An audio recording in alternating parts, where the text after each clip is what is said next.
Kabul 2018. Saya 4 kali mengunjungi ibu kota Afghanistan sebelum jatuhnya Kabul ke tangan Tenggo atau Taliban. Sedikit latar belakang, pada tahun 2017 Presiden Ashraf Ghani berkunjung ke Indonesia. Ia bertemu tentunya dengan Presiden Jokowi dan Wapres Yusuf Kala. Dalam pertemuan tersebut, ia meminta secara khusus bantuan Indonesia untuk turut mendamaikan pemerintah Afgan yang disebut National Unity Government (NUG) dengan Taliban. Kami menyebutnya Tenggo. Sebagai sesama negara Muslim, sebagaimana juga diamanahkan oleh pembukaan UUD 1945, ikut melaksanakan ketertiban dunia, Indonesia memiliki kewajiban moral untuk membantu Afghanistan Islamic Brotherhood.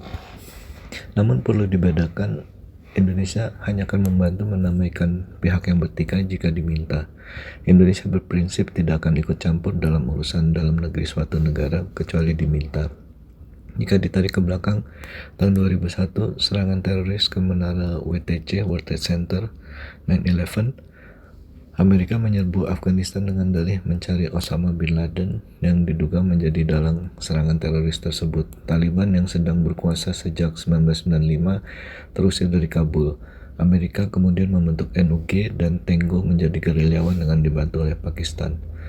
Maju ke 2017, saat itu Amerika yang sudah menghabiskan miliaran dolar dan ribuan jiwa tentara Amerika sedang berunding dengan Tenggo. Di saat yang sama, Tenggo juga bermusuhan dengan NUG. Tenggo menganggap NUG sebagai pemerintahan boneka. Untuk itu, masuklah Indonesia yang mencoba menjadi penengah.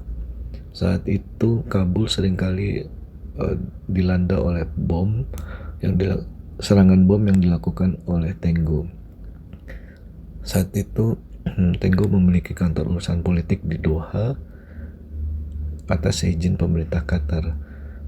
Pemerintah Indonesia mengutus beberapa kali delegasi ke Doha dan Kabul untuk mencoba menjembatani perbedaan posisi kedua pihak yang bertikai. Kabul kota yang cantik, namun banyak tembok seperti tembok Berlin, sehingga dari luar kita tidak bisa melihat ke dalam, dan sebaliknya dari dalam rumah juga sulit untuk melihat keluar. Di jalan juga keramaian tetap berjalan seperti biasa. Mungkin Kabul salah satu kota dengan mobil anti peluru terbanyak di dunia. Jika kita berjalan mengendarai mobil di tengah kota Kabul, biasanya kami dikawal oleh polisi untuk menuju kantor pemerintah. Dan juga setiap mobil tidak dipasang plat mobilnya, sehingga kalau masuk ke checkpoint biasanya plat mobilnya ditaruh di atas visor, baru kita tunjukkan pada saat masuk ke checkpoint. Dan juga kita tidak bisa memotret sembarangan karena tentaranya sangat paranoid dengan serangan teroris.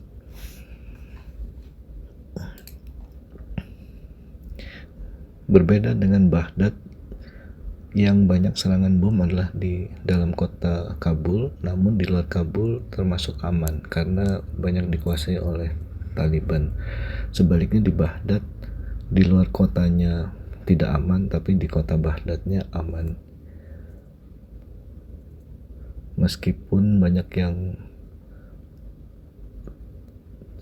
takut untuk ke Kabul, namun insya Allah jika memang kita niatnya baik, tentunya kita akan selalu dilindungi oleh Allah.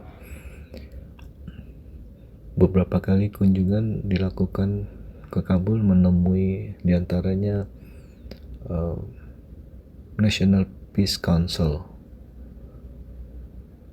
badan yang dibentuk oleh Presiden Ashraf Ghani untuk menjembatani perbedaan pendapat di kalangan ulama.